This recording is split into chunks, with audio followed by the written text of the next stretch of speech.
এই গরমকালে দিনের বেলা নিমন্ত্রণ খাওয়া মানে খুব একটা অসহ্যকর ব্যাপার, কিন্তু কি করব, নিমন্ত্রণ যেহেতু আছে যেতে তো হবে। তো আমরা সবাই মিলে রেডি হয়ে বেরিয়ে পড়েছি, আর বের হওয়া মাত্র রাস্তায় একটা আইসক্রিম দোকান দেখতে পাই।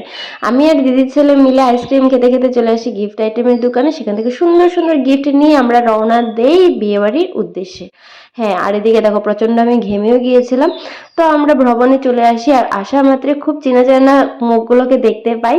এই যে দিদি এখান বউকে গিফটটা দিয়ে দিল, আর আমরা এখানে একটা অতিথি হিসাবে এসেছি, তবে আমাদের অনেক আদর যত্ন করেছে ওরা, খুব ভালো লেগেছে। তো আমরা সবাই মিলে একটা ফটো তুলেছি।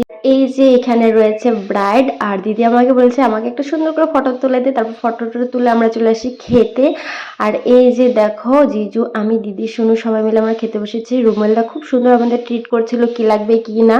তো খাওয়া দাওয়া শেষ করে আমরা চলে আসি পেট্রোল পাম্পে তেল ভরতে, কারণ জিজুর গাড়ির তেল শেষ হয়ে গেছে। তারপর আমরা তিনজন বাড়ি চলে যাই। তো আমার এই মিনি ব্লগটা কেমন লেগেছে অবশ্যই কমেন্টসে জানিও।